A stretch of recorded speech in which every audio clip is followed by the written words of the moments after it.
మరిన్ని interesting movie updates ని ఇప్పుడు బ్రీఫ్ గా చూద్దాం. ట్రిపుల్ తెలుగు ఈవెంట్ ని గ్రాండ్ గా ప్లాన్ చేశాడట రాజమౌళి. ఇక ఈ ఈవెంట్ కి చీఫ్ గెస్టులుగా మెగాస్టార్ చిరంజీవి, నటసింహం బాలయ్య రాబోతున్నారట. 2 రోజులుగా ఇవే గుసగుసలు సోషల్ మీడియాలో పెరిగాయి.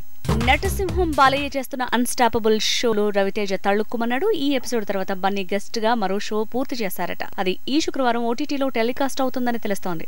అన్స్టాపబుల్ ఫస్ట్ సీజన్ లో 12 ఎపిసోడ్లకు కమిట్ అయిన బాలయ్య ప్రస్తుతానికి ఈ సీజన్ ని ముగించబోతున్నాడట.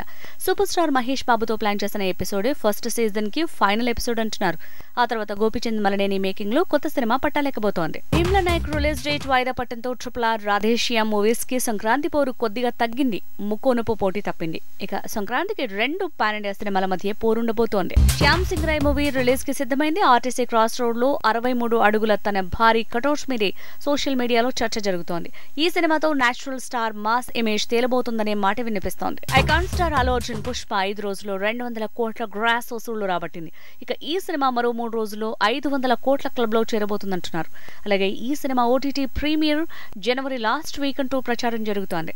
పాన్ ఇండియా మూవీగా దూసుకు వెళ్తున్న పుష్ప మీద కొంతమంది కామెంట్లతో దాడి చేస్తున్నారు. ఇది వెబ్ సిరీస్ నార్కోస్ కాపీ అంటూ విమర్శలు పెరిగాయి. కొండరెడ్డి బ్రదర్స్ కూడా నార్కోస్ నుంచే కాపీ అంటూ సోషల్ మీడియాలో కామెంట్లు పెరుగుతున్నాయి. పవర్ స్టార్ పవన్ కళ్యాణ్ తో త్రివిక్రమ్ సినిమా కన్ఫర్మ్ అయింది. అయితే మాటల మాంత్రికుడు ఈ ప్రాజెక్ట్ కి దర్శకత్వం కాకుండా నిర్మాతగా వ్యవహరించబోతున్నాడు. సముద్రఖని మేకింగ్ లో ఈ సినిమా పట్టాలెక్కబోతోంది.